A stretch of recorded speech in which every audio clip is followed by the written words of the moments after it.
is wrong with this image, and you know, if we reference our original image, this feels a lot busier to me. Like there's like a city, there's something, there's busy shapes back here. We have this planet, this large planet here. I think it's a planet. Like, yeah.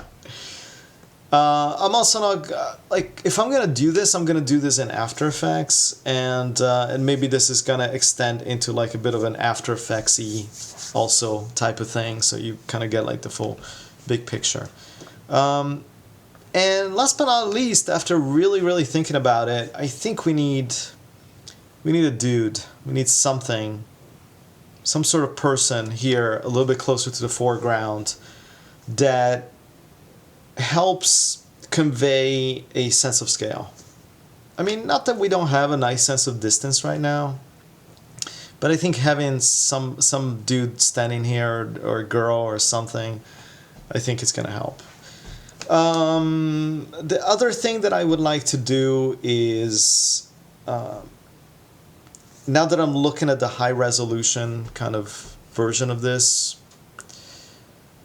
maybe some of these buildings feel a little too perfect, and I might maybe go in and add like some sort of roughness material, just to, I don't know, just to add some really subtle imperfections. But I'm gonna have to look at it. I'm gonna have to see a little bit what it is that you know, that I need to do.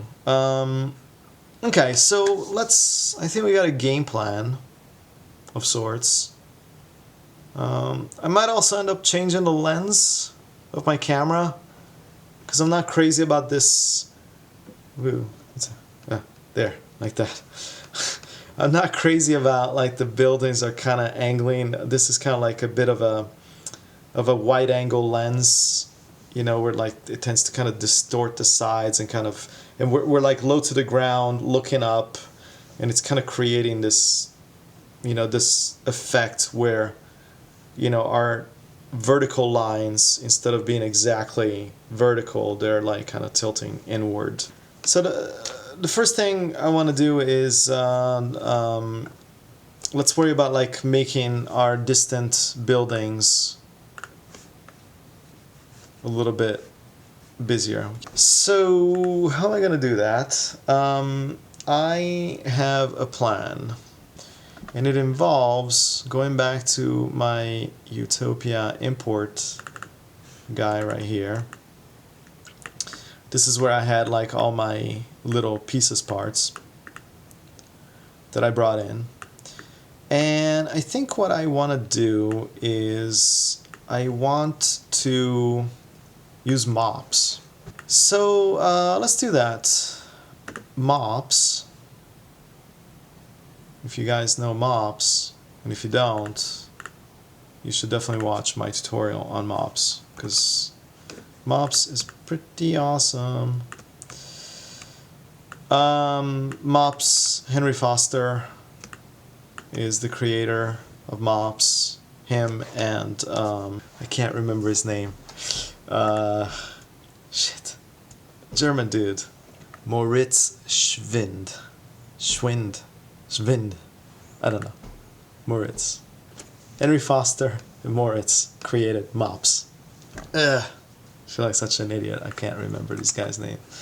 Although Henry Foster is a hell of a lot easier to remember than Moritz Schwind. Anyway, okay, cool. So we got mops, and right now we can't see anything because we don't have anything connected to it. So let's start putting this guy in there. And mops is going to do something with it. And right now, can't really see what's going on, but basically mops is literally copying this thing on top of, it's giving me a bunch of copies. I know it. I know that it's doing that. Because if I go to distribution, that's what it says. I don't want fixed size. I want, let's do a fixed number. So I want them to be at least 50 meters apart. Make it 100 meters apart. Make it 200 meters apart. And I want So what I want is maybe about 25 across of these things, and maybe 5 deep over a distance of 200 meters, and another 500. Okay. So right now the problem is that they are all the same object, for one, and for two, the problem is that they're all exactly evenly spaced and oriented the same way. But still, this is a lot of instances, so it's kind of cool. Like mops can kind of give us this fairly easily. Okay, so now we have just one building. Let's plug in another one, and now we have 2 buildings. Let's plug in a third one. Now we have 3. Let's keep going. 4, 5. Starting to feel a little bit better. Just gonna keep plugging away until I feel like we have enough of a kind of variety. I think that's all I'm gonna need for what I have in mind. Alright, cool. So we got this thing going, great. Can I rearrange this so that they're not like so stacked all over the place? I guess not. I don't know.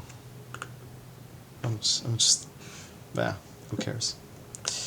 Who cares if they're crisscrossing? This is like the OCD in me that wants to see everything like really neatly ordered. The cool thing about mops now is that I can start kind of randomizing things a little bit. So let's stick a fall off. I mean, basically a plain fall off is just, all it's doing is just kind of saying everything gets the same value across the board to everything. I don't even know if we need it, but whatever. Okay, so now let's use a randomize, mops randomize, and what I want to do is first of all I want to rotate these guys, and the way I want to do it is to I want to rotate them arbitrarily, but see if I click on this, we get this craziness. So I really only want to rotate them first of all in the y-axis. So let's zero out, zero the x and the z. Okay. However, the other thing I want to do is, see there's this step thing. I want to rotate them in 90-degree increments. So if I do this, what I should get is some of these guys pointing this way, some of these guys pointing that way, some of them pointing that way, and some of them pointing this way. Which is good. Just kind of like some variation. Variation is good. Okay, so the other thing I want to do is I want to randomize the uniform scale. And let's go, I don't want the minimum value to be 0. I want it to be, I don't know, 0.5, and maybe the maximum value 1.5. So this is going to, once again, create some kind of busy stuff. Okay, the other thing I want to do is I would like to randomize their position on the grid, because right now they're just like a little too uniform, right? I mean, there's no city that looks exactly like this. So randomize position, and what I'm gonna do is in the X, I want to translate up to even more, 500. Something like that. The more I look at this, the more I don't think I need 5 rows. Because when you look at it from here, it's it's unnecessary. So I'm gonna go back and I'm gonna keep the Z rows to maybe 3. I think 3 is gonna be plenty. It's also gonna be a little bit easier for us to manage. Okay, let's keep randomizing. So let's randomize even more, about 1,000. Okay, and let's randomize the Z position as well by 1,000. So now we have some stuff. Z position could be even crazier, about like 5,000. Well, here's what I can do. Because right now it's basically randomizing a maximum amount, but not a minimum amount. So let's go 2,500 in one direction and negative 2,500 in the other direction. So now it's going to kind of center it. Actually, Henry, if you're watching this, it would be really nice to have a center kind of button checkbox here, because then we wouldn't have to type in minimums and maximums for everything. But just a thought. So we can do the same thing here too. Negative 1,000. So yeah, like, I mean, we're starting to kind of get like this bit of a scattering effect, you know, that's kind of making it feel a little bit more random. In addition to my, so basically I have like an orientation, I have a position, which right now is basically kind of scattering my objects left and right and forward and back, and the rotation is doing it in 90-degree angles. I don't know, maybe, what if I put like 45, just to make it look like there's even more than there really are. The only other thing is that right now they're all fairly kind of like the same height, and I would like for some of these to feel taller and for some of these to feel shorter. So in addition to randomize the uniform scale, I'm going to click on this randomize scale button right here, and let's keep right now like minimum and maximum at 1. So this doesn't really do anything for us right now. It's just saying the minimum scale for each of this X, Y, and Z is 1, and the maximum is 1. I would like to just affect the height of some of this stuff. So let's worry about that. Let's put like 5, well, 5 is too much. Let's put like 2, but then let's put a minimum value of, I don't know, 0.1. Also not crazy that like some of these guys are the same. See, I got 1, 2, 3, 4 of these guys, like basically all in the same kind of grouping. I think part of the problem is that like some of this stuff is fairly tall and the other stuff is somewhat short, and I think that's kind of creating some issues. I'm just trying to like come up with like an efficient way of having a bunch of buildings in the far distance, and MOPS is very efficient because it basically uses instancing. It uses less memory. It's more memory efficient, but it's also more processor efficient. I mean, we probably easily have like several million polygons in here, but you can see just how responsive our viewport is. So that's always nice. Okay, so the only thing now that I need to do is let's put a null, and let's call this out out MOPS, just so we know what the hell we're doing. Okay, cool. Okay, so let's dive into MOPS and let's do an object merge, and in the object merge we want to grab out MOPS. That's what we want. Except here it comes, and I don't know if this is gonna work quite yet, but we'll find out. Okay, so I think it's, so the first thing I want to do is grab it and push it way far into the distance. And let's look at our render cam.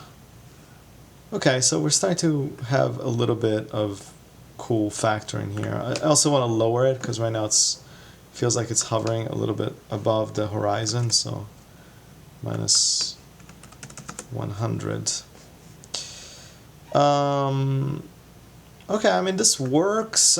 Maybe I can make them even like more condensed. So I want to see this, so I'm gonna hit this pin, so that what that does is that now as we move into other nodes, the viewport is still gonna stay with this view, because that's what I want to see. Now let's dive in here, and let's begin adjusting some of these. So let's start by making a distance of 800. Okay, so it's like condensing it inward, right? Like so. Like maybe it's 500 is too, it's too condensed towards the middle, but I can kind of like start adjusting this. 600 on, you know, I'm just adjusting like the x-axis right now. 700. Okay, I mean 700 is kind of cool. I don't know. I think this is gonna do the trick. It's, as I said, I'm just looking for a way to make it feel like there's more of this city into the far distance. Let's assign it a material so that we can, you know, control what this further city feels like. I'm just gonna click and drag, and I'm just gonna call this buildings. We call it like distant buildings. And actually, let's change the name of this too. Okay, I mean, so we filled it in. We added this kind of busyness. The only thing that I'm not really sure I need, I don't know if I really need the lights in the distance. As a matter of fact, even in general, I want to kind of take it easy on my lights. So let's go into our distant buildings, and right now I'm just gonna take my incandescence down to 0. So that's gonna make them go dark, because, you know, if we reference our image right here, this is all pretty dark. I mean, as a matter of fact, even this, I mean, aside from this building that kind of has some weird light here, but most of the buildings are pretty dark anyway. But I do like that some of these buildings do have some lights on them, unlike this image. So I don't mind if our foreground buildings have lights, but the background buildings, I don't think we need to put lights. As a matter of fact, I just kind of remove this completely. I think I want like a little bit less specularity on the front buildings as well. So let me adjust those two. Building A, specular level. Let's bring it to 0.3. Okay, cool. So I think we kind of solved a lot of the issues with the city.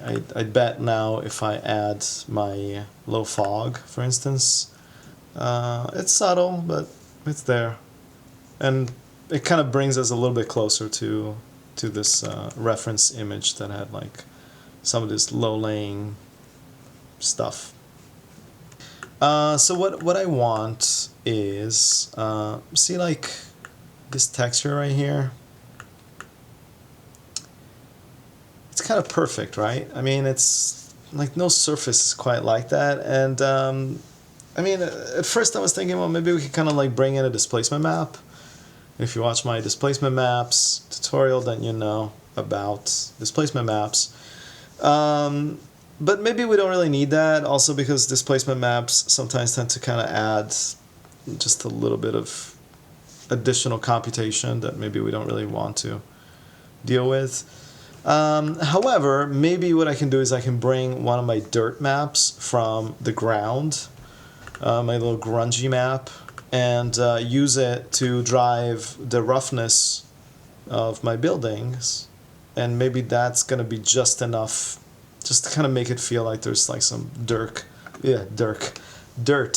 that has accumulated onto our buildings. So if I remember correctly, it was like one of these guys, right? Let me just take a quick look. Like this stuff. Yeah. I'm just gonna copy that. Copy it and go to building A. Okay, so let's, what if I pump it into the color? Alright, well, maybe that's all we need to do. Let's, one thing at a time. So this is kind of cool. It's giving me a little bit of this kind of, you know, I don't know, it just kind of makes it feel a little bit better to me. I mean, basically we came from something that looks like this to something that looks like this. From this to this. Into, I'm going to copy it and I'm going to paste it into my other building materials. Grunge into my color. So that makes it, I think it just affected this guy. I mean, once again, check this out. Without, which looks kind of CG. And with, it looks like there's some stuff going on there. And we did it, ladies and gentlemen. We are on day 4 of this tutorial. This crazy experiment. So basically we have our buildings, we have our city layout, we have our foreground, we have clouds, we don't have like the background planets and stuff like that here. Like, let me just kind of, I did this, so this is kind of like a composite of our reference image with what we've done so far. There's a couple of things that I did while you guys were asleep. Or whatever, while I was asleep. One of the things that I did is, you know, we've been using this Quixel Megascans textures for our ground, and it kind of sort of occurred to me that the typical Quixel Megascan size for like a, you know, 4K tile or an 8K tile is 2 meters by 2 meters, okay? And basically our grid, our like main kind of landscape is 5,000 meters square. Okay, that's how big we made our you know, ground grid that covers all this stuff. So some quick calculations yield that if we take 2 meters or actually if we take like 5,000 meters, okay, 5 kilometers, and divide them by like 2 meter squares, then we actually need to have 2,500 repetitions on each side.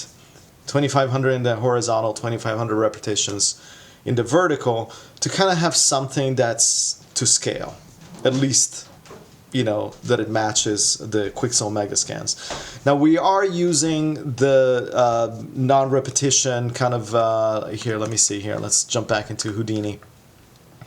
So under our ground material, we have enabled our tile removal, which kind of crisscrosses the pattern. So that kind of like changes the formula a little bit. And ultimately what I ended up doing is just kind of using my eyes to make a determination as to how many tile repetition I wanted until the ground started feeling kind of like to scale, right? So what I ended up is 312 repetitions for our light sand, and for our dark sand I did more than that, like 625 tile repetitions for our UV maps. So that's kind of yielded this type of look. It's got a little bit more detail. I also had to adjust the displacement map a little bit, but I think it kind of, I don't know, it kind of like has like a little bit more interesting sort of features here. All right, so this is the render that I did yesterday while we were still kind of working out a few of the details, and you can see like there's like virtually like no detail here. Not only that, but like I was also getting like this kind of weird spots, you know, using my mask with the attributes and stuff like that. And I think that also has to do with the fact that since our grid, our, you know, like our landscape is so large, that grungy pattern that I was using to kind of give me a little bit more organic textures, it was doing that, but it was also stretched out way too much. So because of that, all this was kind of looking very low res and kind of not natural at all. So so once again, what I did in Houdini, I for my grunge mask, I just kind of increased the repetitions. I didn't have to go quite that far because we're not using it as an actual texture. We're just kind of using it as a mask. But I still wanted more repetitions just to get a little bit more resolution out of my grunge mask that then got blended into our attribute mask to kind of give us, you know, an art-directed difference between the dark earth and lighter sand. I think we're close. And after looking at the render that I did, I think I do want a figure here in the foreground. I think it's going to help sell just the immensity, the massive scale of this scene. Okay, cool. So I'm just gonna create a file node, and I'm just gonna call this I don't know, person. So we don't know the gender of this person. So what I'm gonna do is I'm going to tap into this free set of models by this artist Constantine Pachu, I think, who goes by the name The French Monkey. And if you watch my tutorial on a bunch of cool freebies that you can download, this is one of them. He's got this really huge kind of set, kind of kit bashy sort of set called the Asset Pack. So he's got like this thumbnails to kind of show you a little bit what comes into his collection. And the thing that I'm mostly interested in is this poses, because there's a lot of these characters that are already pre-posed, and they don't really have any textures or anything like that. But nonetheless, I mean, they're kind of like easy to use, and you know, maybe the fact that they're kind of sort of naked might actually kind of play into this kind of stylistic, kind of weird sort of, you know, planet that our scene exists on. Kind of like this, and we're gonna see it from behind. I like this kind of casual sort of, you know, pose. So let's go with this. Let's get a sense of scale, because right now this, you know, the way Houdini brings FBX files in, like the scale is like really out of whack. So what I like to do is, once again, I want to use that Side Effects Labs. I know it by Axis, but now they call it something else. Match size. That's what it is. I need to remember that so I can actually kind of type match size. And this does a couple of things. First of all, it kind of centers our model on the 0 point here, which is kind of nice. But here is what I'm interested in. I want to scale to fit. Okay, so yeah, I had to click this guy, and I guess I can kind of select. I'm interested in the y-axis more than anything.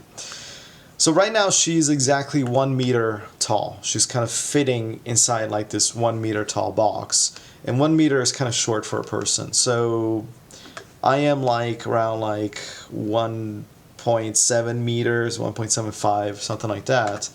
So why don't we make this, I don't know, let's say that she's like a tall type of person. So 1.8, scale to fit. There we go. I don't know. Still in beta.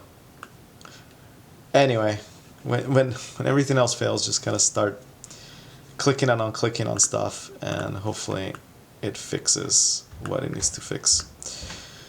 So yeah, so I mean, we have a cube that's almost 2 meters tall, and now she's scaled down to be roughly that size. Well, no, actually exactly that size. So from the bottom of her feet all the way to the very, very tip of the head, it should be exactly 1.8 meters in height. So good.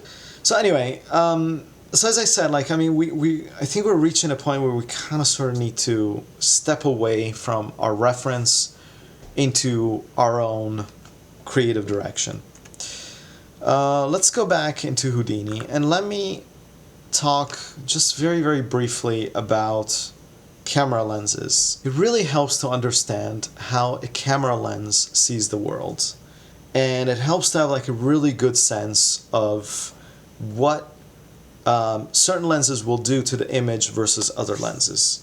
And one of the best pieces of advice that I could give you as an artist, as a CG artist, particularly if you're interested in creating, you know, something that kind of resembles the real world, is get yourself a camera that has interchangeable lenses, even like some cheap old whatever you can find on eBay, like an old Canon or something like that. Like, you don't have to spend a lot of money, but do buy a camera and do buy some lenses for it, and then see the difference that, you know, go out into the world and take photographs of objects using one lens, and then take the same exact photograph using a different lens, and then go back and look at it on your computer and kind of see a little bit what the lens is doing to the image, and how it's distorting certain things, how it's amplifying you know, distance in one type of lens and compressing the distance in another. So right now on our render cam, we have a focal length based on a sensor size of 36 millimeter. We have a focal length of 24 millimeters, and that's pretty wide. And I think in this particular case, maybe we want to compress the image more. So the way that we do that, the way like a physical lens work, is that the longer the focal length is, the more it will compress the images. So if you look at a very, very wide angle lens, at the photographs taken with a very wide angle lens, then you'll see that everything feels very spatially separated. But if you take the same image with a telephoto lens, everything kind of feels almost it's inhabiting the same plane. Okay, let's do this in a more sensible sort of way, because I don't want to screw too much of a good thing. So here's what I want to do. I'm going to create a new camera, because I don't really want to, like, because maybe we might want to go back to our original render cam. So I'm just going to call this render cam 1, or actually let me call it render cam wide. And let's create a brand new camera, and let's see if we can get more of this kind of compressed sort of vibe from our scene, which I think is going to help us a little bit to kind of make it feel a little bit cooler. So I'm going to say camera, okay, and this camera, I want to click and look through it. And let's kind of make some changes here right off the bat. Aside from the fact that, well, I'm not going to worry about resolution right now. I do want to worry about like making my sensor size 36 millimeters, so it's kind of more standard. And I want my that's to be 85. I don't know. Maybe it might turn out to be a little too aggressive for what we need, but you know, only one way to find out. Here's what's happened, is that by using this longer lens, by going from like a 24 millimeter into an 85 millimeter lens, I am compressing the whole scene, so all of a sudden, the reason why this buildings got like really close is because maybe in order to get something that was closer to this type of view, maybe these buildings were like a lot further away. You know, maybe they're so huge, so massive, that maybe they're not 5 kilometers away as we had them in our original wide scene. Maybe they are like 50 kilometers away. You know what I mean? Maybe the city's that distant, that kind of, you know, we're talking about those kind of scales. Which kind of sucks a little bit because that means we're probably going to have to move everything a little bit, but it's all right. It's worth it. It's art. It's art. Okay, so let me call this render cam tele, and also give it our nice little green color for render. And let's see, just to kind of get a rough idea what the hell we're dealing with. We have like about like a 3 degree of like our x-axis up and down. We are actually, let's see, I want to be, okay, see, like if I'm at 0 on my x-axis, so that the camera is not, you know, like off axis, so to speak, my city is actually kind of slanted, like it's kind of going like it's not centered, and I do want my main building centered, so I just need to change this 200, 250, just gonna keep, I think 400 is the magic number. Okay, so now we're like dead center of our main core of the city as a composition. That's kind of what I want. I want this main part of the city to kind of be the in the middle of my image. Distance wise, I think we're pretty good. Maybe we can get like a little bit closer. So right now we're like roughly almost 19 kilometers away. Let's make that just 18 kilometers. Let's make it 17 kilometers. Okay, I think 18 kilometers is what gives me the best type of composition. The other problem is height. Right now we're like 200 meters up, and this might be like too much. So let's say, what happens if I bring it down to 0? So now we're like at exactly ground level, looking straight, like fairly straight on. Once again, like, you know, if I use this as a reference, I don't know, like the photographer maybe, it doesn't feel like the camera, the photographer was that far off the ground. It feels like maybe anywhere between 3 to 5 meters off the ground. So let's bring it up about 5 meters. It doesn't make any difference right now whatsoever because it's such a tiny. What it's going to make a difference is actually kind of changing this angle a little bit so that we're bringing things a little bit like more centered in the frame.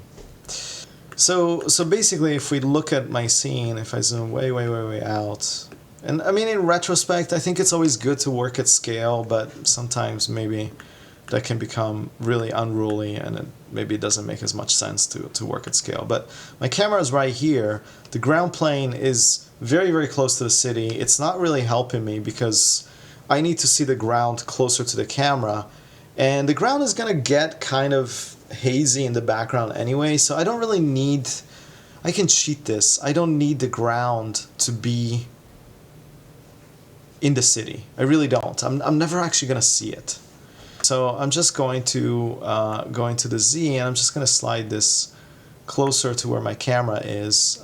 Let's look back at my telecamera, and let's go into transform and just kind of bring it, you know, to where at least the edge of my ground is seen by the camera. I want to go, because this scene feels really like CinemaScope, this is almost like a Lawrence of Arabia sort of shot, right? Alright, so this is a bit of a Lawrence of Arabia type of shot. It's like very classic scene. from the movie. If you haven't seen Lawrence of Arabia, you should just check it out. Just, if anything, just as a source of inspiration for this type of really wide shots. But basically, Lawrence of Arabia utilizes this CinemaScope sort of cropping. It's I mean, it's not a crop. It's actually like it was shot with anamorphic lenses, which will give you this type of really wide effect. Feels very wide, and it works really, really well whenever you're dealing with, you know, this really, really large vistas. I think the cinematographer knew that you know, that he wanted to portray this huge distances. So let's do that. Let's make my render cam tele. Let's give it a proper 235 to 1 or 2.4 to 1 aspect ratio. So in HD, that would be a 1920 by 800. Okay. So you can kind of see what that just did. It made our framing a lot shorter from top to bottom. I am going to change my angle a little bit. Okay, I'm liking this as a general composition, as a kind of starting point. So I think what we need to start doing now is fire up the IPR. And what I do want is I want to place my little humanoid figure, the girl, or maybe she's an android. Let's place her close to where we want to be. Okay, so where is this? Oh, there it is. There she is. All right, cool. Look at that. We're starting to get somewhere. Yeah, cool. Yeah, it's getting somewhere. Maybe my camera needs to be a little bit higher. Let's push it up to 10 meters. All right, I think this is fine. Let's position our humanoid girl a little bit better. So, okay, so this has got all of our geometry in our scene. However, because of, you know, we switched lens and we changed things quite a lot, and everything is now getting a lot more compressed. This city here in the background, this little additional buildings that we added here. Let's just go to the full view here.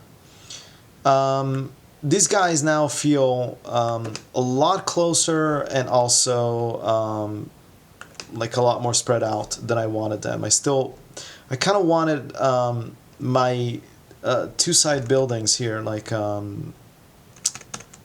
let's go back to my render, which I don't have anymore. Okay, here's my render. I still want like kind of like this building and this building to be my furthest most left and right markers, so to speak. And right now, the city in the back is kind of extending a little too wide for my taste. And it might just be like a little too wide to begin with, you know. Keep in mind that, like, you know, when you use telephoto lenses, like, you know, your field of view goes from like being really, really wide to a lot more narrow. So even though before we had to kind of spread our background city quite a lot to be able to kind of catch it all, now we don't have to quite so much.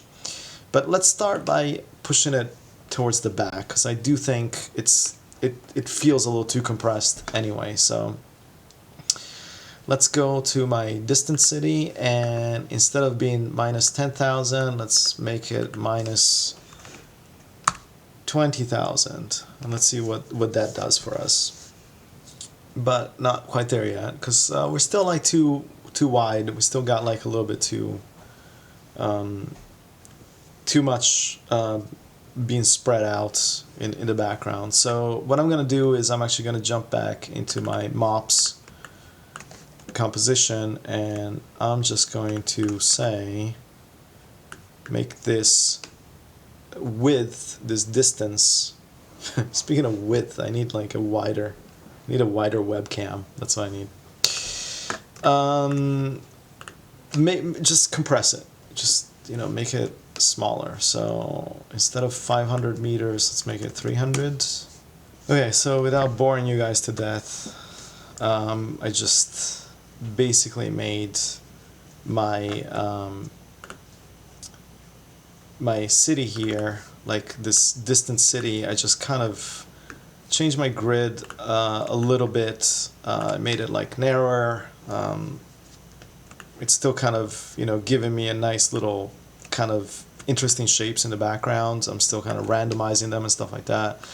But basically I just kind of went into my mobs instancer, and I just kind of I still want the same amount of copies because I do want it to feel kind of thick and busy, but I just changed the distance between each building to be considerably less. What I did do is increase the Z distance between the buildings, and I could probably like increase it even a little bit more. Actually, like 800 is pretty good. Just so that like I have like a little bit more stretch between. I mean, you can kind of see here that right now like this is going from about like 3,000 meters up in the Z space to negative 3,000. So that's like 6 kilometers. That's kind of like spreading out. That's a pretty good distance for a city, I would think. So here we go. I mean, this is kind of, you know, starting to get somewhere. What else? What else can we do before we kind of get our final... Oh, I guess we need to give this girl some clothes. Let's do that. So 3D Light, Material Builder, Humanoid, and Principled, Out Color. And I always like to assign some really obnoxious green just to make sure that we're seeing the right thing. Okay, so we have our girl, and she's green, and we just, as I said, we want to do something really, really simple here, but at the same time, maybe see if we can do something cool. And let's select, I'm going to go back to my French monkey. It's got this thing called Voltaic Pack.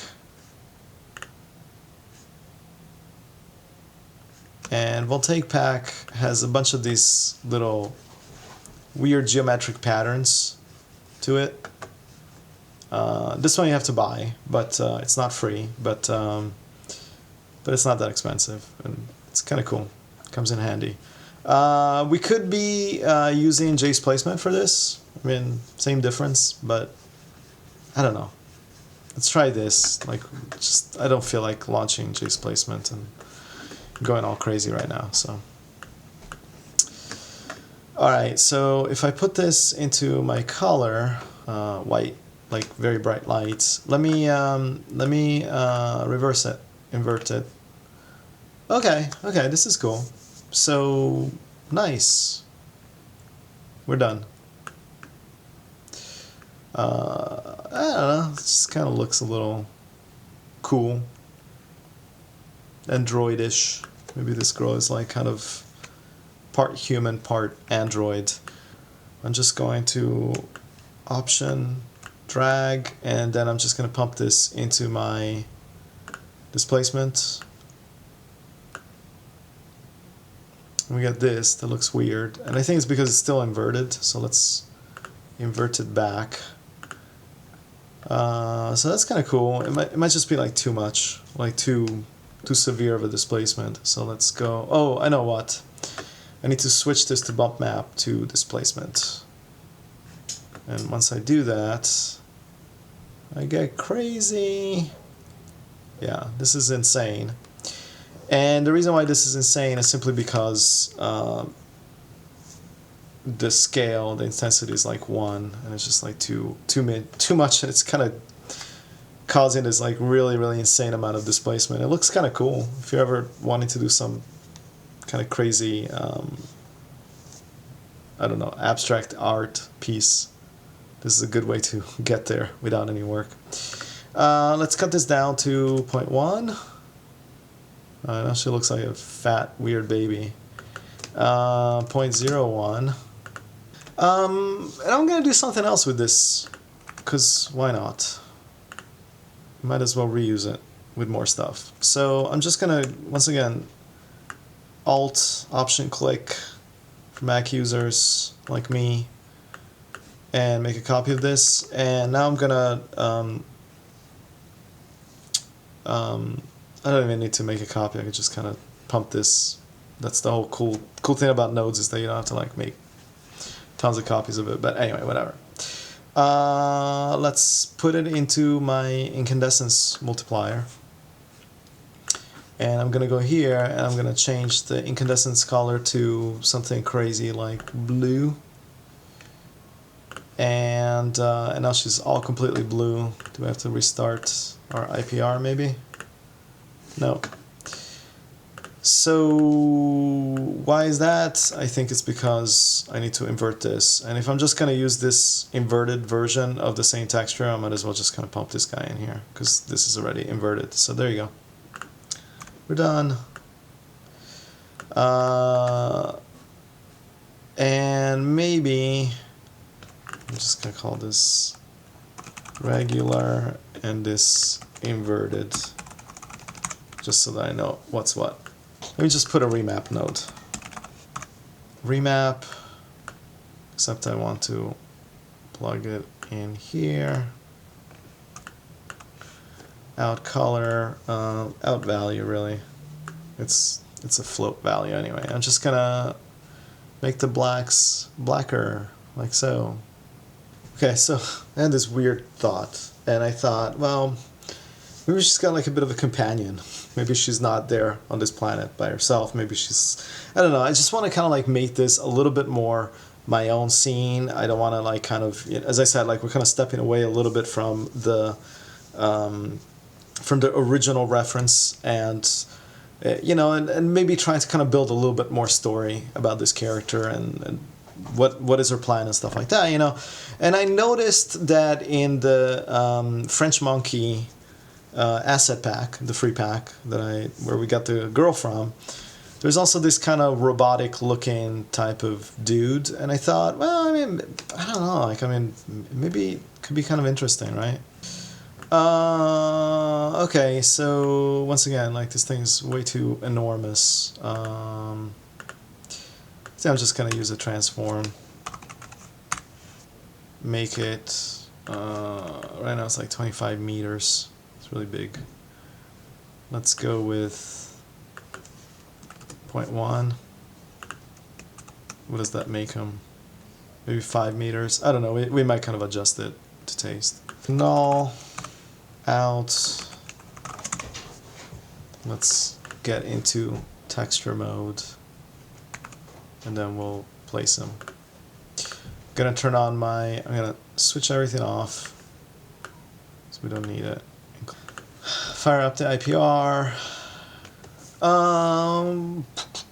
What do I want to do with this guy?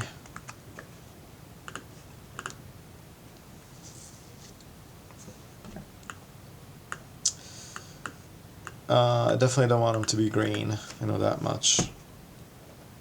Let's do a texture. So I picked up from ArtStation, I picked up this Sci-Fi texture collections. It's kind of got all these kind of cool textures, and I don't know, like, I mean, I don't know how it's gonna map out on our robot, but we don't want to overthink it. We just want something that's kind of, I don't know, interesting. I think I want to use the blue kind of things, because anything that's a little too red is going to blend with the environment too much. So any one of those blue maps I think is going to do the trick.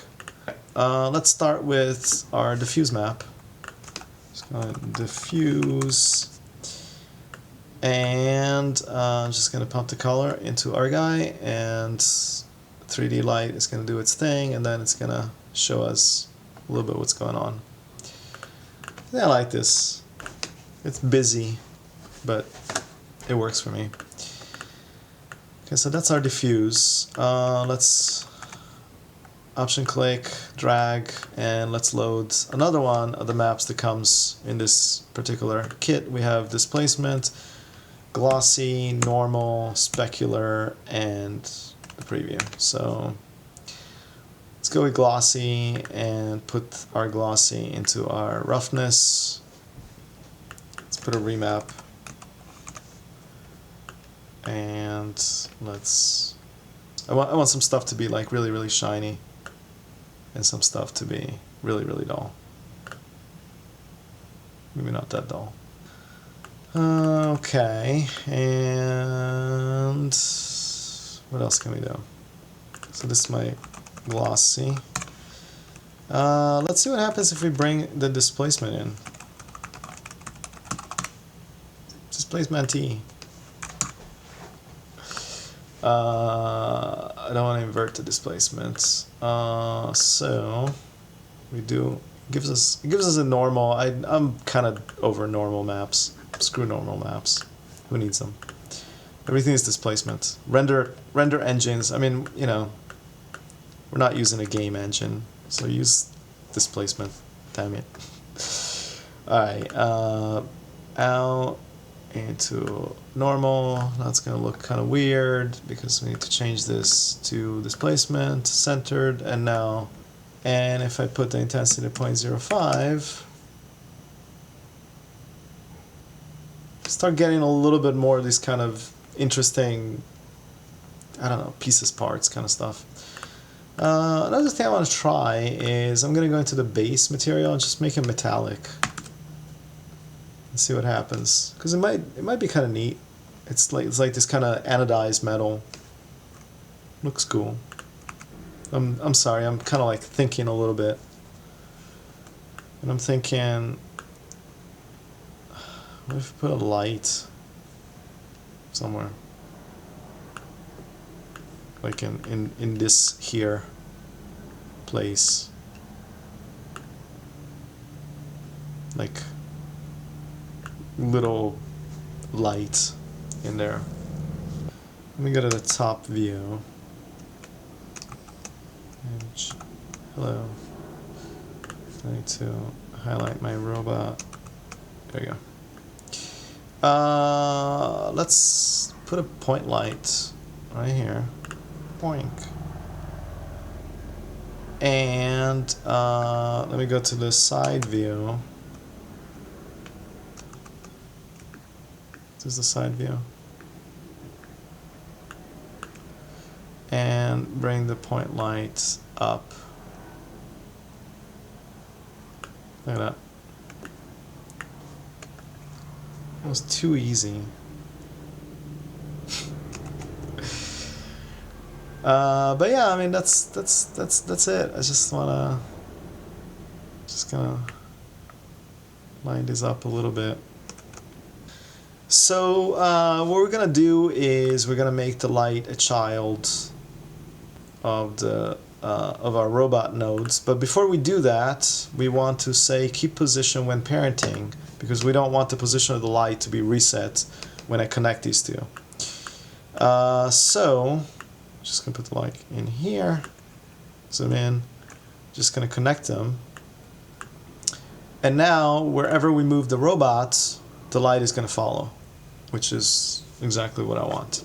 Sorry, I was just looking at this thing. I was like, man, it looks a little too cool for like as little work as we put into it. I mean, this is just literally grabbing like the model and then adding like a displacement texture, like a diffuse, like a little bit of specular or roughness, and then just kind of adding a light. I don't know. It's kind of, and this is why I love this kind of stuff. It's just, I don't know. Sometimes you end up with something that looks really, really interesting, and you know, you didn't really put that much work into it. I mean, what did it take us, like 10 minutes to kind of create this sort of exterior texture, and I don't know, it looks kind of cool. All right, so we just need to bring the robot where the girl is, and I'm going to show you a cool little trick that I don't know if you know this or not, but we click on our robot, which is somewhere off into the distance, and see these guys right here? You can actually kind of use them to copy the transform data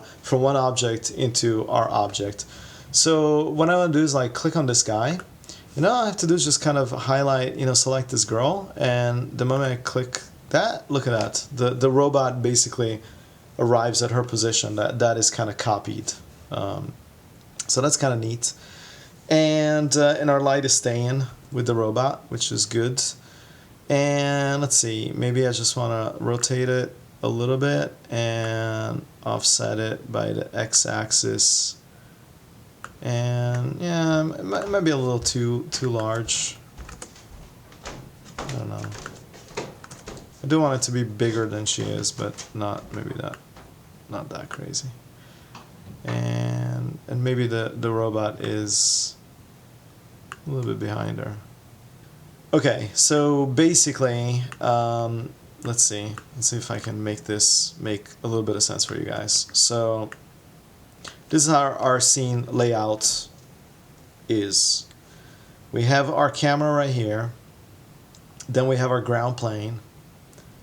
Then, you know, with our characters being fairly close to the camera. Then we have our first two clouds, which are these guys here. These guys right here are these two right here.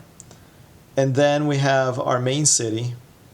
Then we have our fog bank, which is kind of giving us this bit of haze down at the bottom. I might want to make this a little bit stronger, and I actually want to make the density of these guys a little bit thicker as well. I think they're like a little too transparent overall for my taste. So I think I want to make pretty much all the clouds and the fog a little more dense. So I'll do that. And then we have our distant kind of city. These guys right here, way back in the background. And then last but not least, we have our two final clouds right here, which are these guys right here. Let's light them first. Let's see if we can kind of get this really dark shadows a little bit tamed. So I'm gonna go into my tele render. I'm just gonna, I'm trying to move fast, so I'm just gonna turn everything off except for the two of them right now. I don't even want the ground. Because all I want to do is just stick a light in front of them, and I'm just gonna go into a top-down view. Let me highlight the robot, hit Control G, area light, stick it right here. And it might still be not where we want it, but I think it should be a lot closer.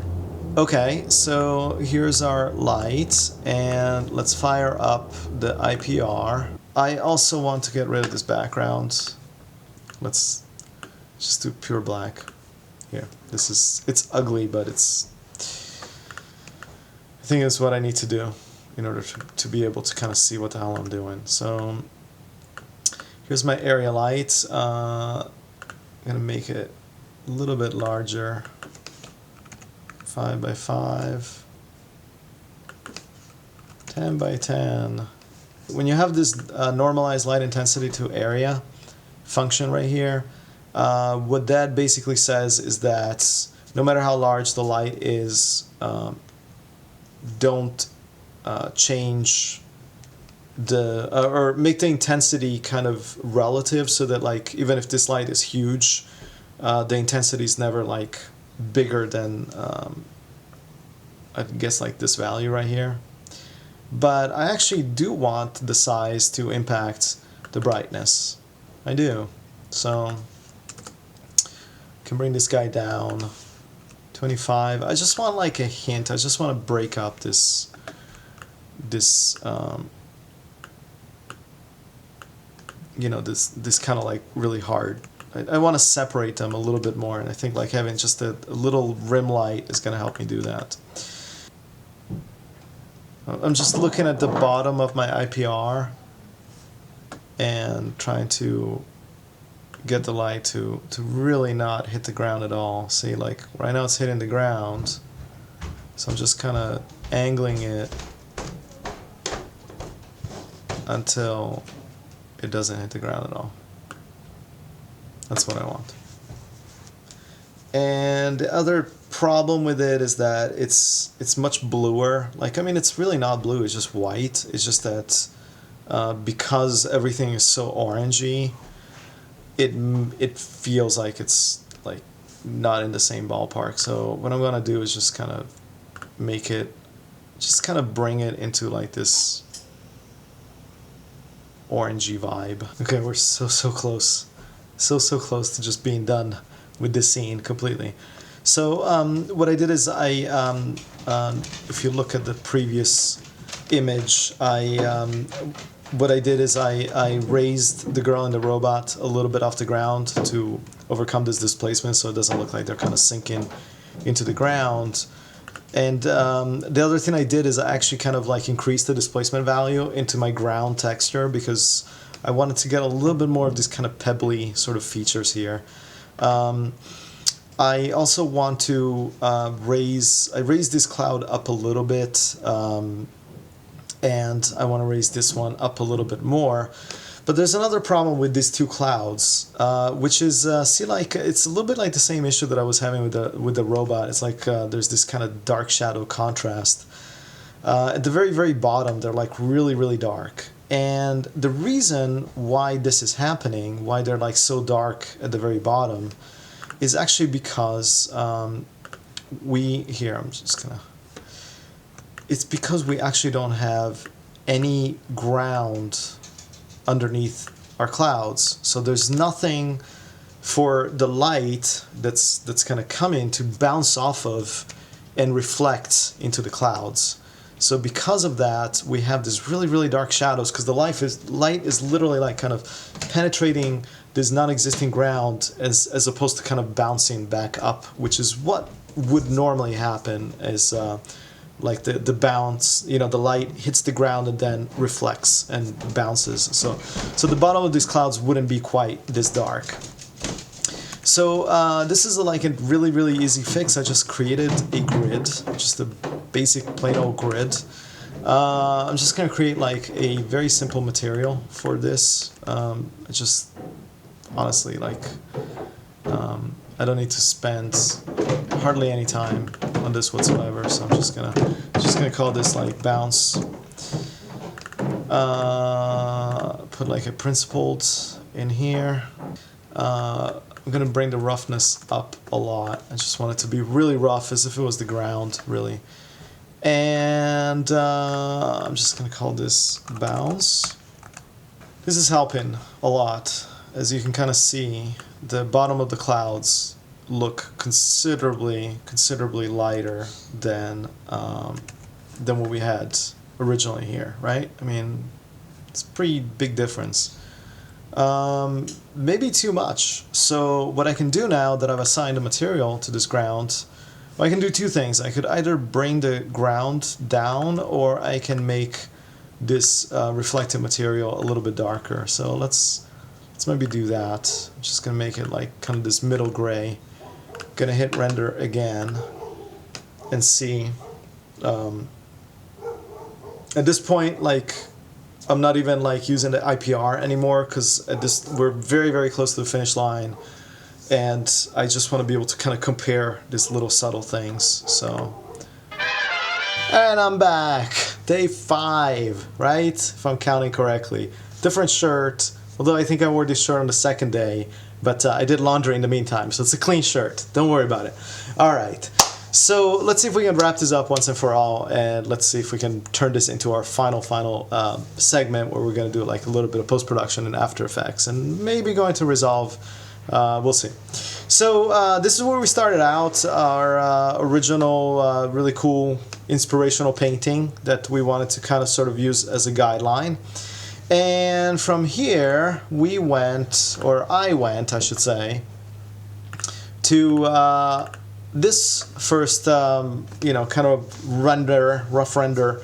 And what I didn't like about this is that using this wide angle lens and kind of having it kind of facing up like this, it's creating this kind of distortion, this, oh my god, there's an actual term for this, but I can't think of it right now. So anyway, but you know what I mean.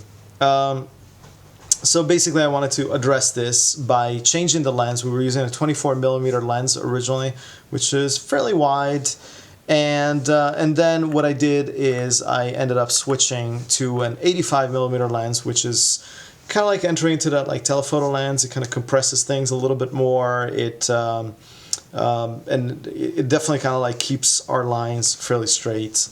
So this is kind of like the most recent render that I did, and there's a lot of stuff that I like about this, and I think it's very, very close to calling it done and, you know, setting up my quality settings to final render quality and just kind of export and be done. However, the thing that I do like, I mean, it's a beautiful piece of art. It really is, and you know, it's this artist like did a really great job with this. What I am missing from our scene right here is kind of like a sense of dynamic. That, like, even though it's a still image, you know, we're not doing animation with this, just to kind of sense that this is a living world, okay?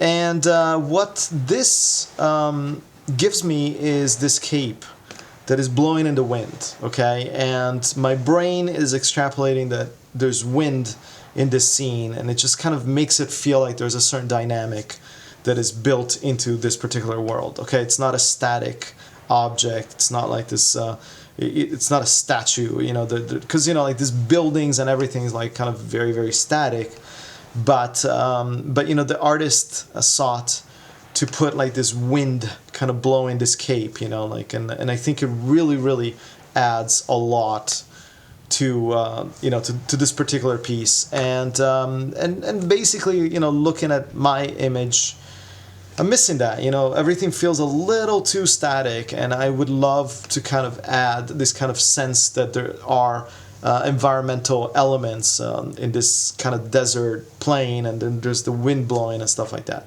Like for about a split second, for about like 30 seconds, I thought, should I just run a cloth simulation? You know, Houdini has vellum.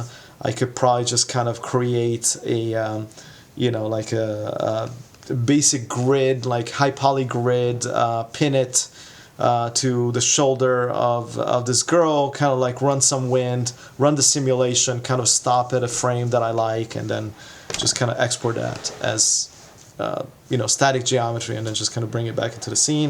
I thought about doing that. I was like, I'm just too lazy for that kind of stuff. If I have something that's ready to go, I would much, much prefer just use that in this particular case. I'll leave the cloth simulation for some other time.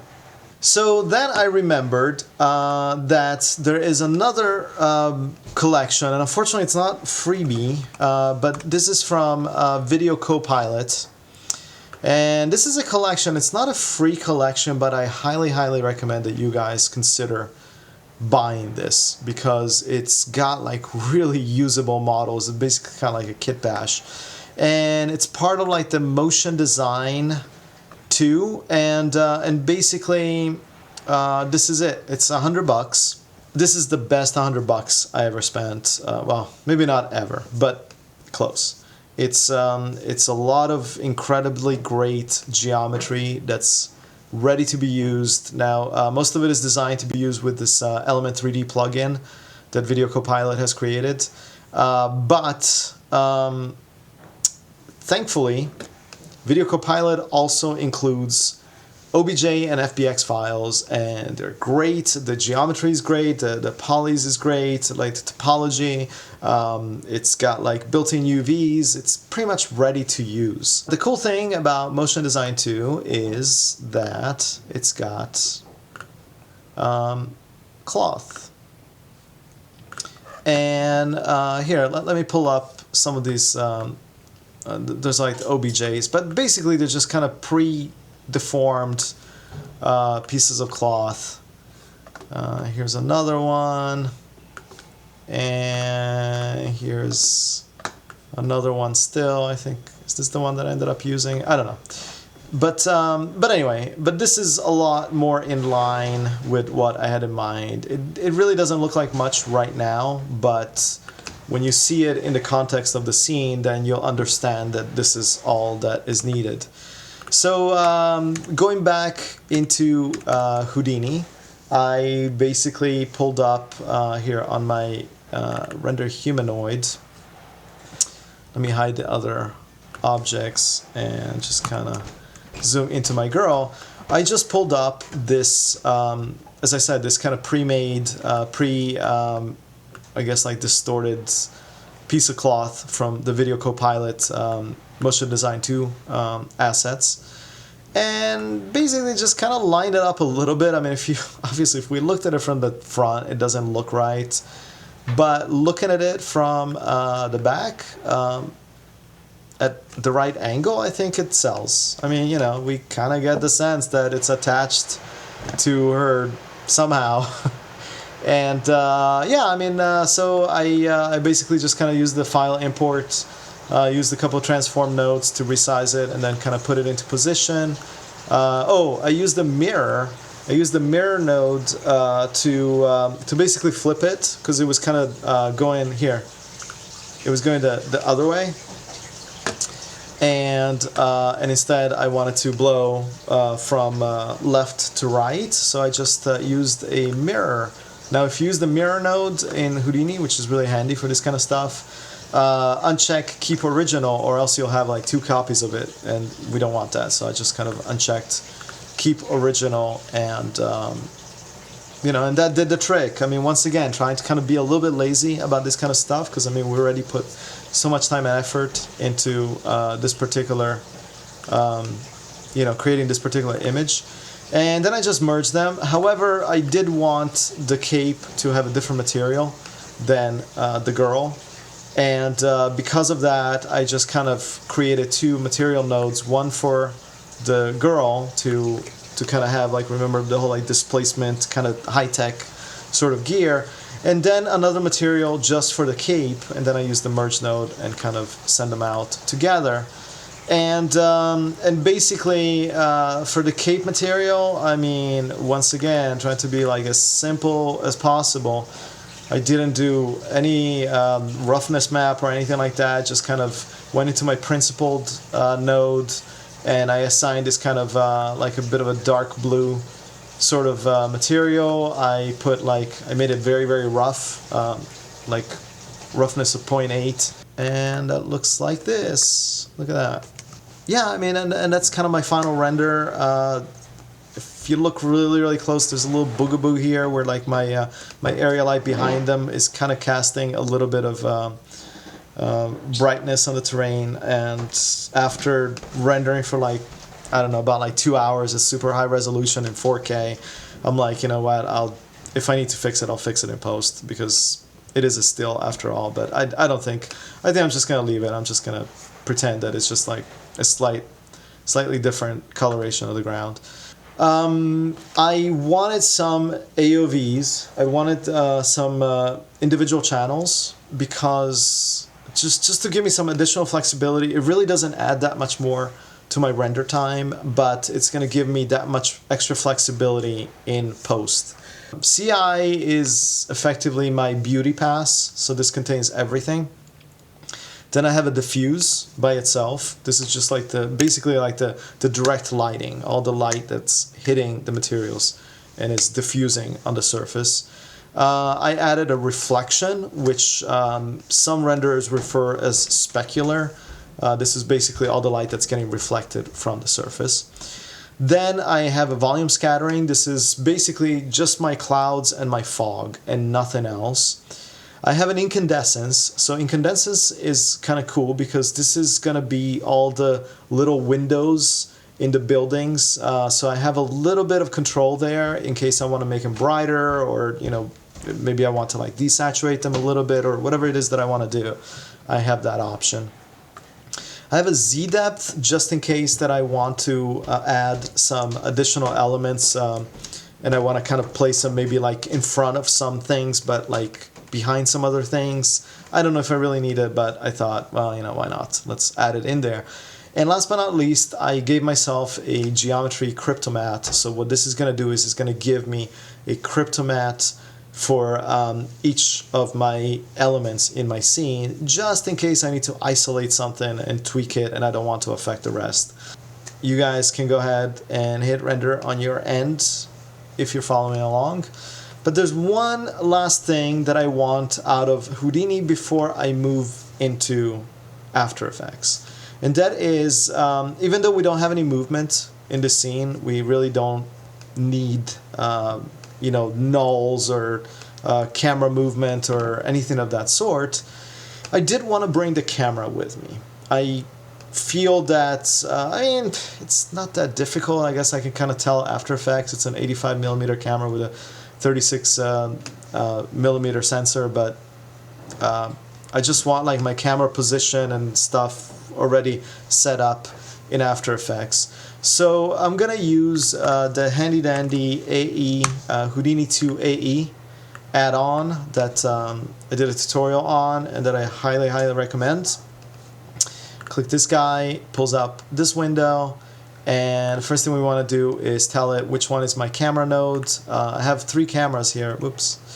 So I want to highlight, hold on, I have to push this to the side. I'm going to highlight this guy, the render cam tele. Remember, we don't want the wide, we want the telephoto. And just kind of click on this guy, and that's going to say, this is the camera that I want Houdini 2 AE to export into AE. I really don't care about the frame range. I mean, it's 240 frames, but we're really only using 1 frame, so I really don't care. What else? I don't need object nodes. I really don't. I'm not trying to track anything to any moving object. I mean, it's just like a still scene, so I'm not going to worry about this at all. And all we have to do is just kind of say that we want to save it somewhere, and we're going to call it our landscape version 2. And just hit export, and that's it. All right, we made it to the end of part 4. What a journey, what a marathon it's been.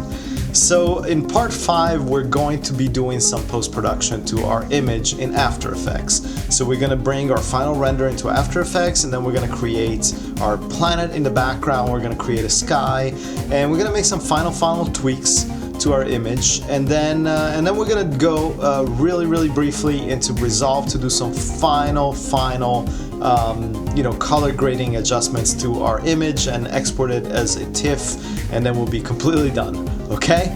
So on that note, thank you for making it this far, and see you in part 5.